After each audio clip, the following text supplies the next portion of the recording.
time, a very good morning indeed to you. If you are of a certain age, then like me, you'll find yourself thinking of crunchies and Cracker Jacks when you have a bit of bounce in your basket on a Friday morning. But of course, if you're not of a certain age, then you will not have the first idea what I'm talking about, which presumably sets the tone quite nicely for the rest of the programme. There are days, aren't there, where you really have to give your head a wobble, as my Scottish friends are fond of saying. You really do, because it's just hilarious how stupid they think you are. Absolute muppets and mugs is the general view of Downing Street of the great British public. The contents of these leaks, the absolutely atrocious notion that one of the richest people on the planet could secure tax breaks in order to work on ventilators, which we discovered yesterday pretty much nobody with any knowledge or understanding of the issue thought would appear in time. A ludicrous attempt to put some sort of world-beating Brexit flavour ahead of moving heaven and earth to keep as many people alive as possible. Cue the statistics and the number of people that actually died as a result of government incompetence, prevarication and procrastination. And the efforts to persuade you that there's nothing to see here, that it's no big deal, have clearly not worked very well.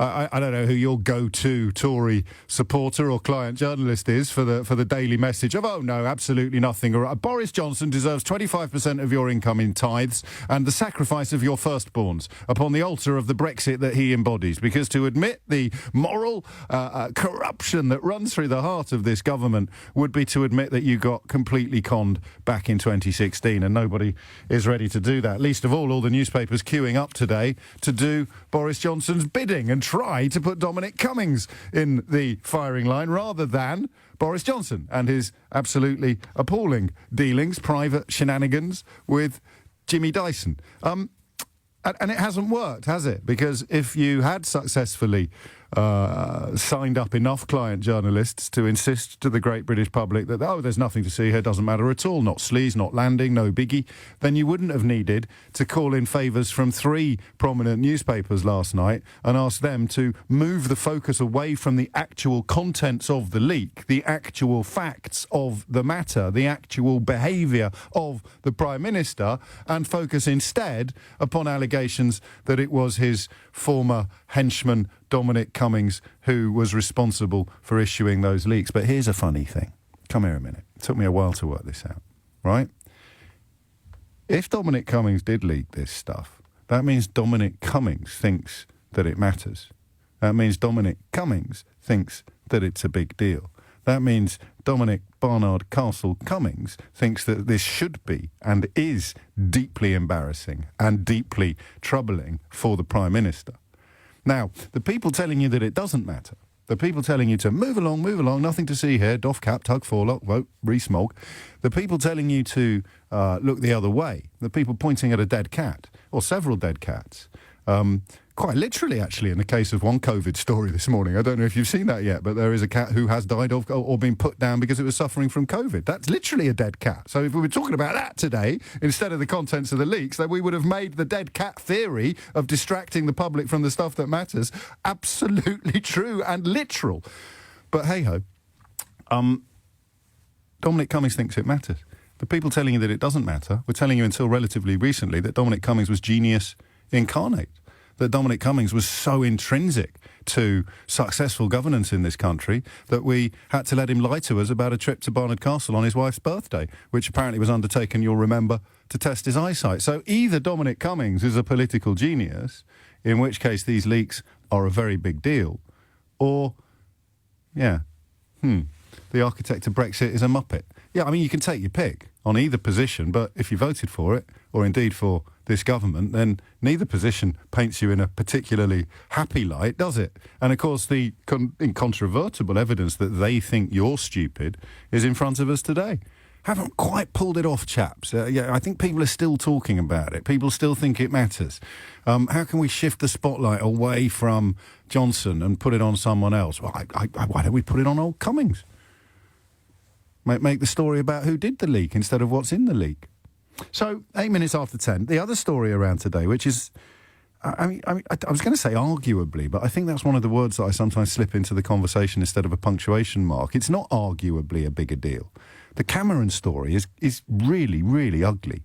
It now turns out he was lobbying the Bank of England for money to bail out Greensill, this company that he was working for. He was on the board for it in a letter he wrote to an NHS dude, but he wasn't on the board for it when he published that apology, that mealy-mouthed apology, late on a Sunday night a couple of weeks ago. So I still don't know whether he was on the board or not. If he actually contacted a senior civil servant saying that he was on the board, then surely there's some sort of offence involved in if that was untrue.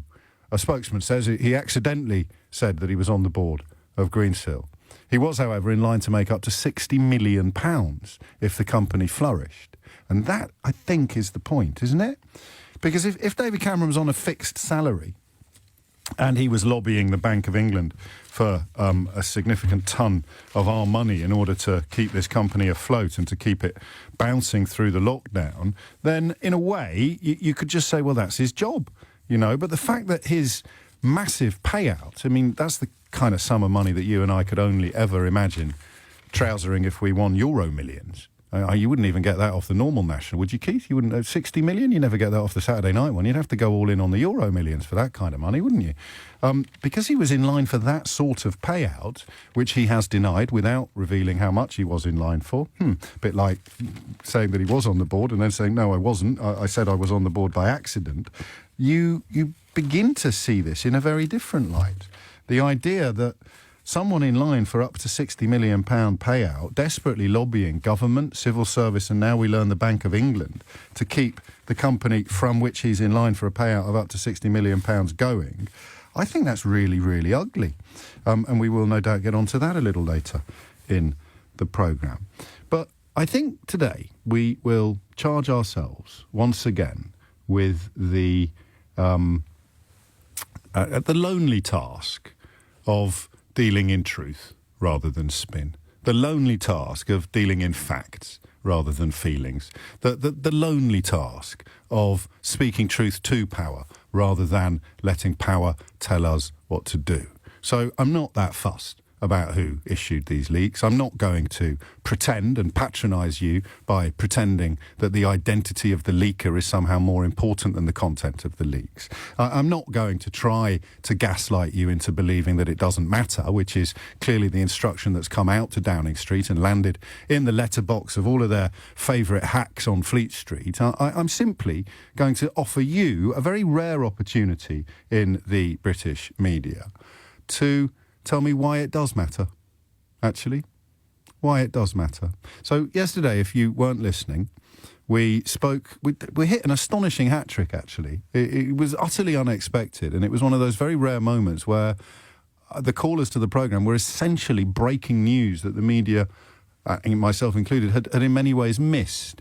And it was best, I think, summarised as a woman who sells ventilators, a medic who works with them in intensive care units, and a man who fixes them, an engineer who fixes them, all three of whom described Dyson's involvement in the ventilator rollout or the ventilator quest as, to be generous, baffling, befuddling, and to be generous, highly unlikely ever to have succeeded. Worse, of course, the woman who sells ventilators told us that they had plenty and they couldn't get their calls returned by the government. You'll know that if you were on this VIP list of firms put together by the Conservatives, you were on average 10 times more likely to get a contract to supply PPE or indeed anything else than you were if you weren't. And to speak to a sales executive who had ventilators good to go but couldn't get her calls returned by the Department of Health. In fact, when the Department of Health finally got in touch, they'd flogged them all to Ireland and Scotland. That's huge. If the Prime Minister was simultaneously swapping cosy text messages with a bloke who produced 0 ventilators and who was predicted to produce 0 ventilators by people in the business of producing actual ventilators. So, come on. Pick up your phone. Dial the number. Tell me why it matters. 0345 6060 973. In fact, help me out because, it's a lonely old business dealing in detail. Much, much easier, of course, to sell tickets for the ghost train than it is for the Speak Your Weight machine. And, of course, much more satisfying and lucrative in this country at the moment to do the bidding of the Vote Leave government rather than to continue to pull back the curtain like an annoying little Toto and show you what is really lurking behind. So help me out. How would you do it? How would you explain to somebody currently brainwashed, gaslit, groomed into believing that this doesn't matter? Dominic Cummings clearly thinks it does, so that might be a starting point. But how would you explain to somebody who thinks it doesn't matter why it does? OK? Anything you got, how would you do it? 0345 6060 973. And if you want to come at it from a slightly different angle, just tell me why you care. I bet you're sick to the eye teeth, aren't you, of reading and being told that you don't care. No, you don't care about this at all. Absolutely fine. No, you don't care. British public don't care. It doesn't matter. Not landing. You don't care. But you do. And you're sitting there thinking you're going mad. It's like being... Literally, I think that's what the play Gaslight is about, isn't it? Is that the fella manages to somehow persuade his wife, or he tries to persuade his wife, that she is losing her marbles by turning down the lights and doing all sorts of little things that make her think, how did that happen? When did that happen? It does matter. Fact. Why does it matter? Well, you tell me. Hit the numbers now. You will get through. 0345 6060 973. And, you know, within the laws of libel, obviously, but apart from that, I think I'll take anything you've got on this. Why does it matter? You struggle to name anybody else at the moment in the... this isn't self-aggrandising, this is a blinking tragedy. You struggle to find anybody else whose name you know off the top of your head, the tip of your tongue, who's telling it to you straight. There's some great reporting going on, but how many newspaper reporters' names do you can name? The columnists, they're all lining up to tell you it doesn't matter. Oh, nothing to see here. Nothing to see here. When we said that Dominic Cummings was a cross between the Messiah and Machiavelli, we made a bit of a mistake. When we queued up to defend him when he lied through his teeth about the Barnard Castle trip, we were temporarily under the impression that the man was a genius. Now he is reportedly convinced that the Dyson texts with Boris Johnson are a very, very big deal. He clearly is a man not to be trusted at all, and anyone who ever pretended that he was is a complete flump. So park it, leave it, move on. Guess what? No. You move on. I'm staying put. And you can call me and tell me and everybody else listening why this story matters. 0345 6060 973. Most obviously, every single nurse, doctor and carer in this country pays their income tax to the UK Treasury that funds the NHS. What Johnson was setting up for his mate was an arrangement which would allow him not to. 0345 6060 973. 20 minutes after 10. It's amazing, really, isn't it? In the space of 2 days, a former minister in this government has described it as a cesspit in which nobody tells the truth. And reportedly, allegedly, the former henchman, the former...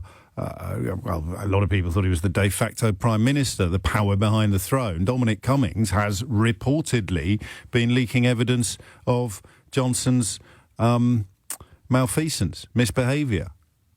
Incredible. And there will be, I'm sure, people queuing up to tell me nothing to see here, doesn't matter at all. Johnson was just trying his very best to get ventilators at a difficult time. Except, of course, he wasn't, because people who had ventilators were not having their calls returned. I'm going to say that again slowly, because I've got a text from someone called Chris in Chelsea who clearly struggles with the concept. Johnson was not doing his best to get ventilators because the government was not returning the calls of people who had them.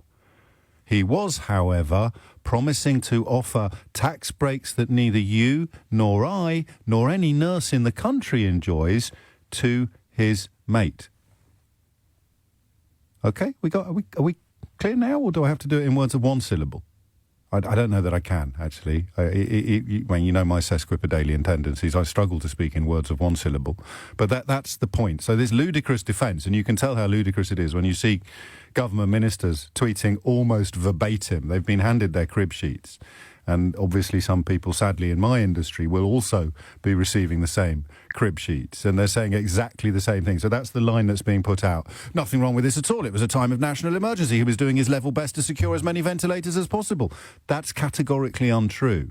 That is provably false. They were not doing everything to get as many ventilators as possible. They were desperately hoping that they could come up with some sort of Brexity ventilator, which is why Dyson and JCB were involved, that they could then cover in union flags and claim was somehow world-beating. Meanwhile, up and down the country, people who either knew about or actually had ventilators couldn't get in touch with the government at all. So just take that, okay, as the first piece of evidence that you're being mugged again.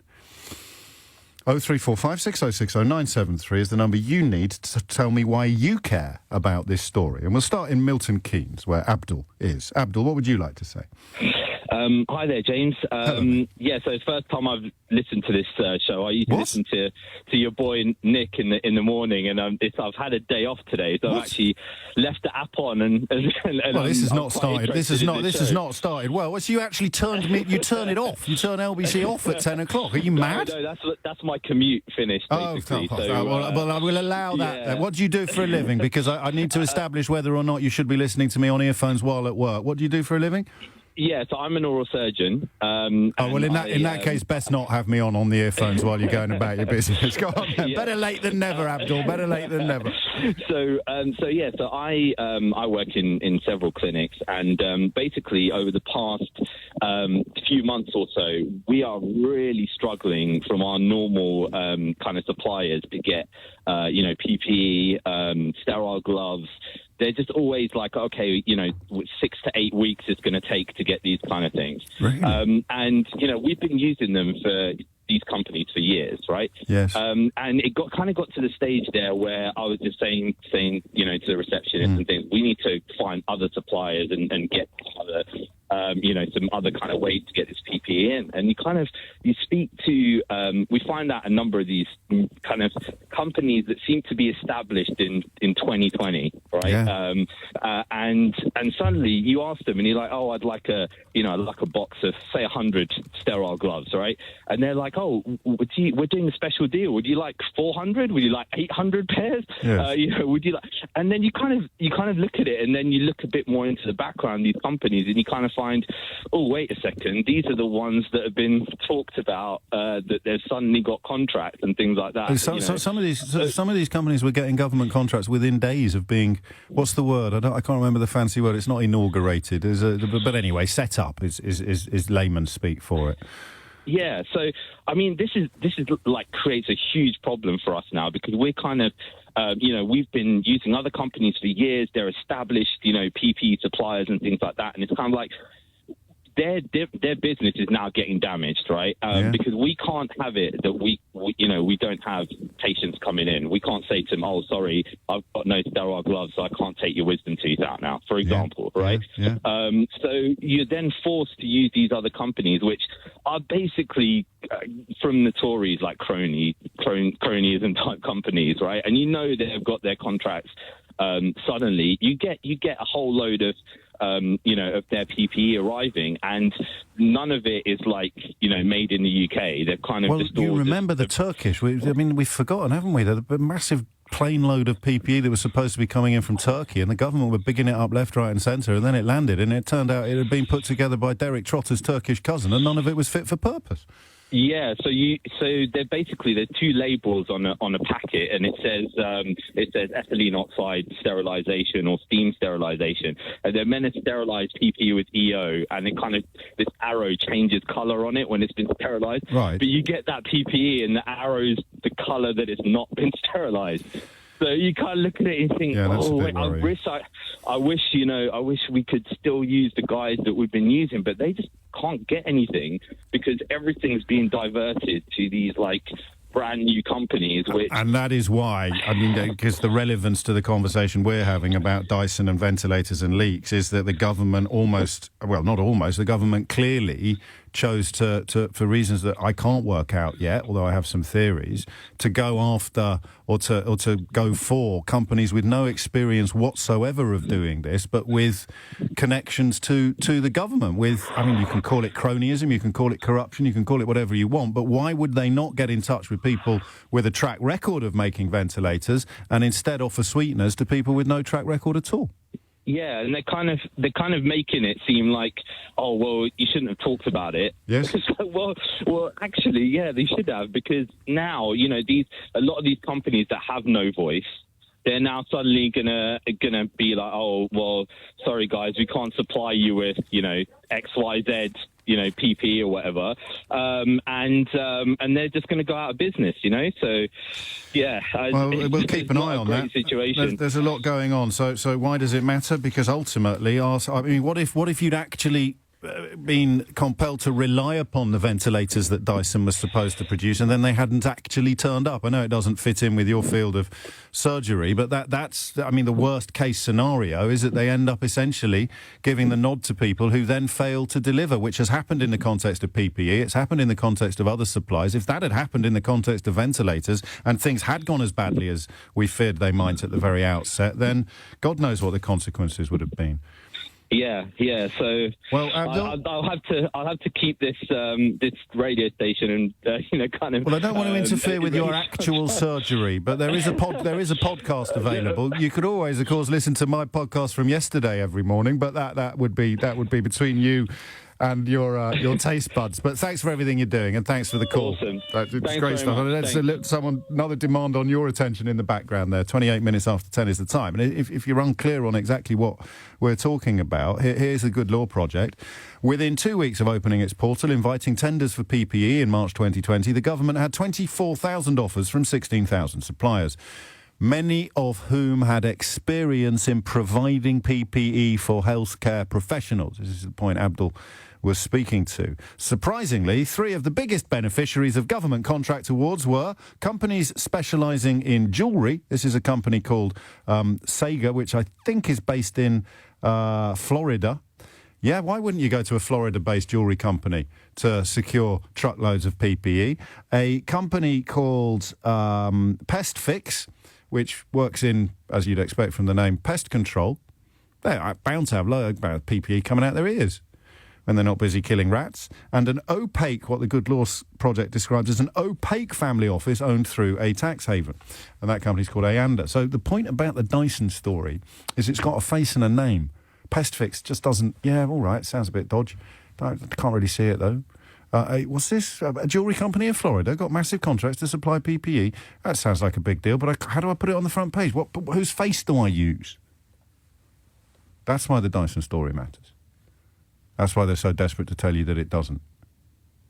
Give me a call. Tell me why it matters to you. 0345 6060 973. Dominic Ellis is here with the headlines. 10:34 is the time. Why does it matter? Short answer, because Boris Johnson was too busy doing sweetheart deals with cronies to get in touch with people who could actually deliver ventilators.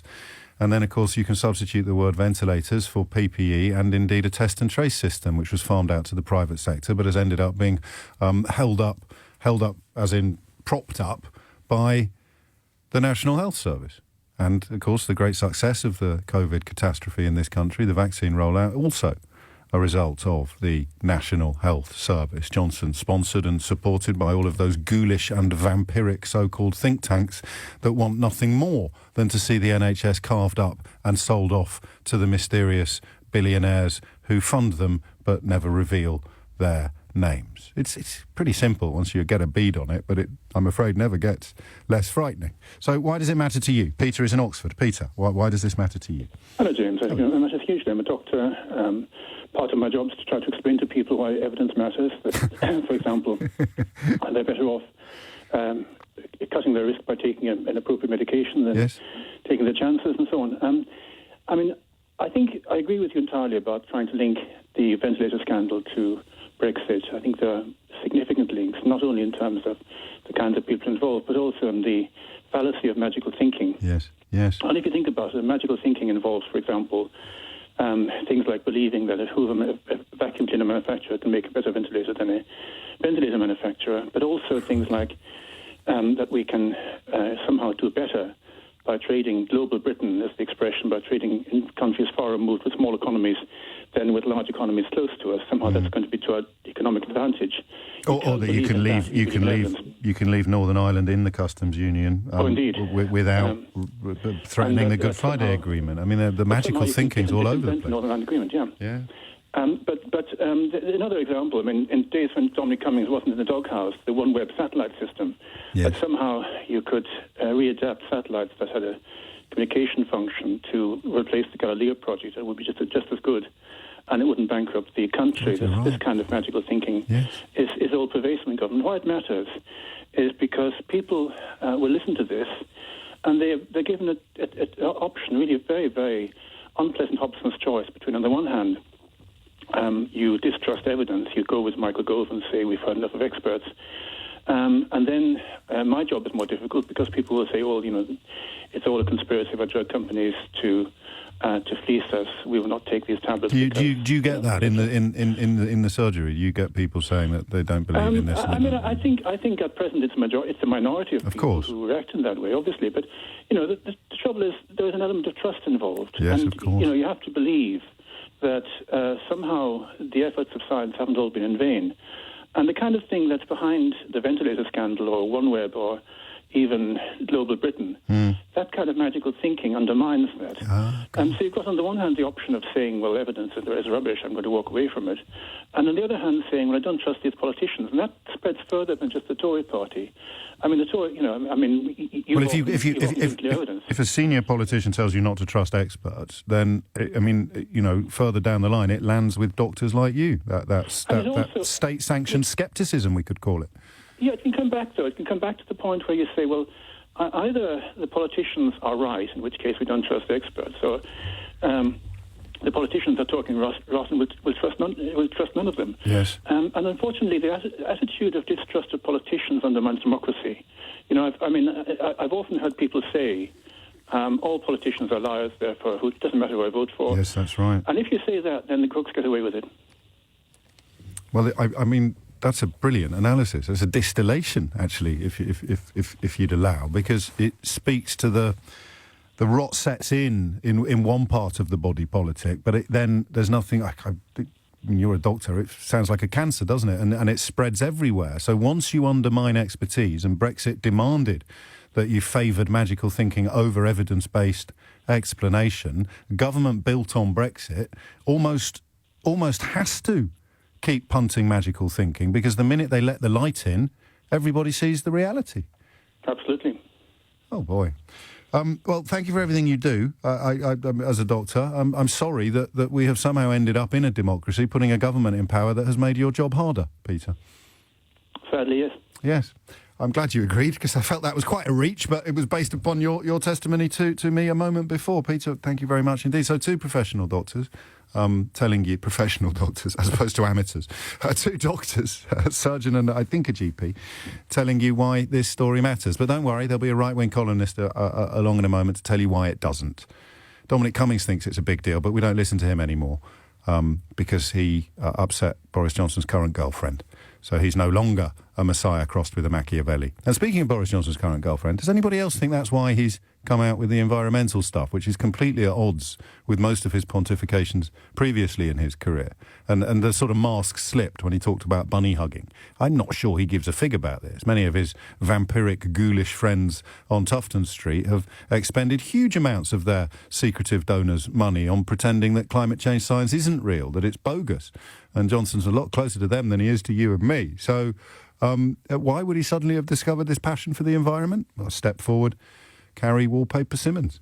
10:40 is the time. Julian is in Windsor. Julian, what would you like to say? Hi, James. Hello. Good to speak to you again. Likewise. I'm very puzzled by this because, to me, what's very shocking with it is we, for words like helping friends and so on, but there's a word that I feel should have been thrown in there. And I haven't done a full assessment, but I spent the last 15 years of my life working in the anti-corruption, anti-bribery, and anti-money laundering industry. I bet you've been busy. Banks.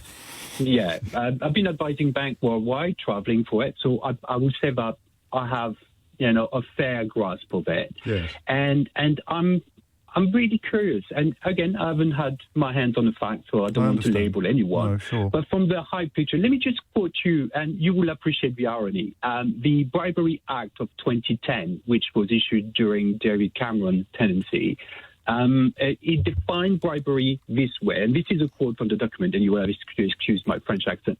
Cool. Very generally, this is defined as giving someone a financial or other advantage to encourage that person to perform their function or activity improperly, or to reward that person for having already done so. This could cover seeking to influence a decision maker by giving some kind of extra benefit to that decision maker rather than by what can legitimately be offered as part of the tender process. That is according to the UK Anti-bribery Act, the definition of bribery. Now, is it just me, or does that seem to fit? Does that seem to fit some of the circumstances that we're discussing? So simply put, if I'm understanding you correctly, this I think unchallenged finding that if you're on the sort of VIP list of favoured companies put together by the Conservative Party, if you're on that list, you're 10 times more likely to get a contract than if you're not. If you were a Tory donor and you were on that list and you were getting a contract, 10 times more likely perhaps than a company which objectively, with all things put out to tender and all things being equal, the company not on the list would have got the contract, then that feels, well, it's walking like a duck and it's talking like a duck, isn't it? Potentially, yes. So again, with the details, we don't have all the details at hand, so we don't want to press ahead. No, we're speaking in broad terms. Exactly, but that certainly is enough for someone to say that this should be investigated over that specific direction. And I feel like the reason why this word is not being brought in is because for now we're talking about sleaze, we're talking about helping friends. This is fairly inconsequential. Yes. But as soon as you put a legal term behind it, and don't get me started on over regulations such as competition laws, which are also here in print. To put it simply, James, if you were part of the recruiting process at LBC and your cousin was applying for a job at LBC, you will have to recuse yourself from the recruiting process because you have a conflict of interest. Sure. And if you have to do that to get your cousin a 30 grand or hopefully 40 or more job here, how is it that 60 million will not apply? I mean, it is ridiculous. Most companies that operate in this country have to go through hoops. Do you know that if you pay more than £250 as a present to a customer as a salesperson, you have to declare it? I know people who work for local councils that have to declare Parker pens if they've been given it by somebody. Whereas we're looking here at contracts worth tens of millions of pounds awarded to companies that didn't exist last week and yet do have, as a tale yesterday, and yet do have links to senior Conservatives right up to and including Boris Johnson. So, in fact, the mystery of why they're so desperate to tell us that this doesn't matter is not really a mystery at all, is it, Julian? No, it's because they're using a deflect and trying to use very, I would say, loose language which sounds inconsequential to divert attention for that, hoping that the next crisis, which with this government is always at the next corner, will divert our attention to this until someone pointed out. But I invite anyone to go to justice.gov.uk and read this. It's an easy read. It's not the most tedious compliance document I've ever seen. Okay. And just have a look at page 4. All right, we'll do that, Keith. Get your specs on. Julian, thank you. Taking us up perfectly to the break as well. So, I appreciate I haven't got any right-wing columnists on the programme today or any client journalists doing exactly what Downing Street tell them to do. All I've got, sadly, is doctors and anti-corruption experts. I guess, we'll just have to make do. 10:49 is the time. I think this is quite emblematic of where the country is at the moment. Happy St George's Day, by the way. It's a nice festival because, of course, St George is the patron saint of many, many countries. So I always see St George's Day as a lovely reminder of what we all have in common globally rather than what we have apart. But I've seen quite a few people who I think could be loosely described as flaggy gammon. That's, of course, the Dickensian definition of gammon, as opposed to people like Andrew Neil claiming that it's somehow racist. That's quite a reach, isn't it? Thank God they're going to have their own television station soon to be able to say things like calling people gammon is racist. I've seen them all quoting that old Cecil Rhodes line about being born an Englishman is winning the lottery of life. It's a very odd way to celebrate St George's Day, of course. Claiming that being born an Englishman is winning life's lottery to mark the feast day of a saint who I think was born in what is now Palestine. So celebrate St George's Day by describing St George as having lost life's lottery. Yep, wave flag, tug, forelock, doff cap. Well done, everybody. 10:51 is the time. Why does this story matter? Well, answer, because people who make ventilators couldn't get arrested. People who don't make ventilators could contact the Prime Minister directly and get tax breaks that would free them from the responsibility of paying their taxes while working here into the Treasury in this country, which funds the NHS. Oh, Johnson was just doing his very best during a time of national emergency. Yeah, but except he wasn't, was he? He went on holiday, skipped Cobra meetings. I mean, it really is trippy sometimes, the absolute departure from observable truth. How could he possibly have been doing his best when he skipped Cobra meetings and went on holiday? Doing his absolute best. Well, why wasn't he dealing with companies that actually make ventilators? Eh?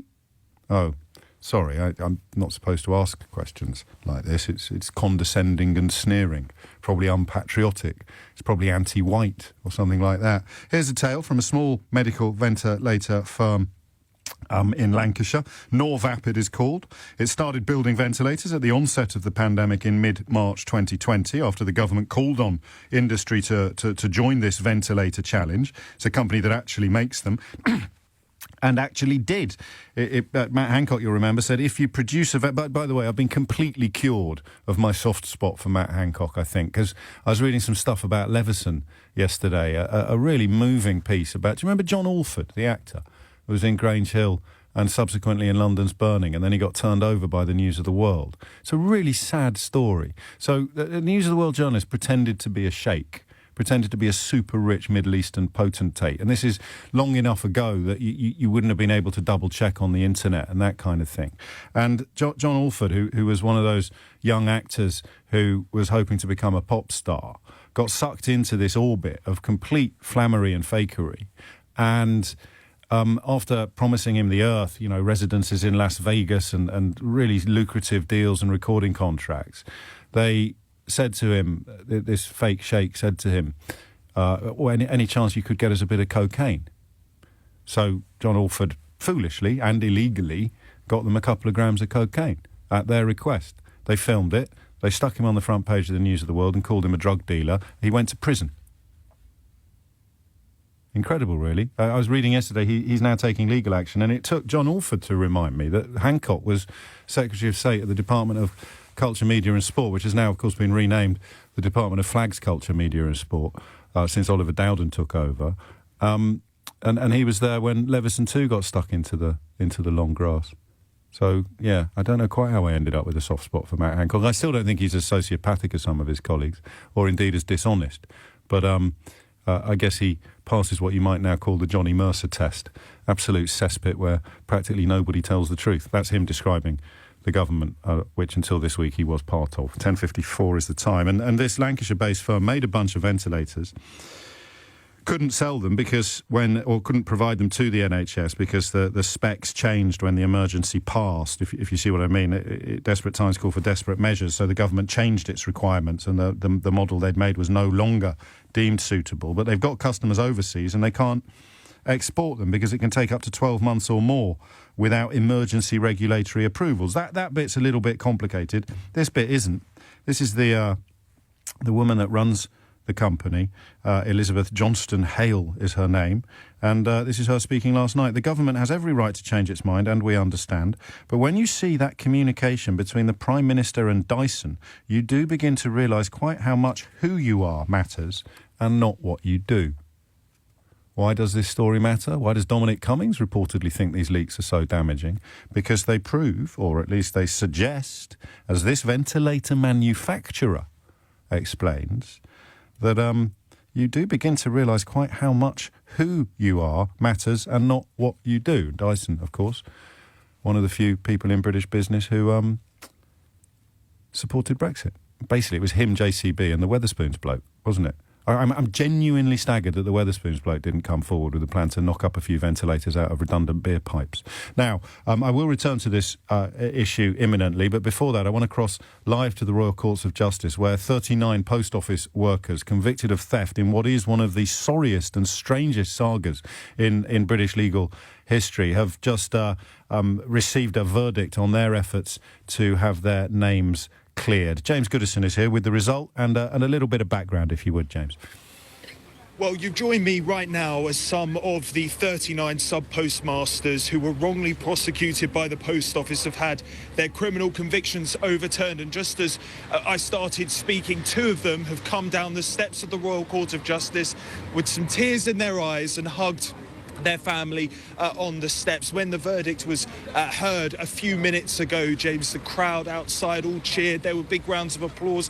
Some of the people here were in tears, and you can really understand why it meant so much to them. The appellants, some of whom were in prison for crimes they never committed, have been accused of theft and false accounting because of a faulty computer system called Horizon. And as I say, all of them, 39 of them, cleared in court. Sam Stein, the QC, the barrister representing the sub-postmaster, said the scandal had turned the Post Office into the nation's most untrustworthy brand.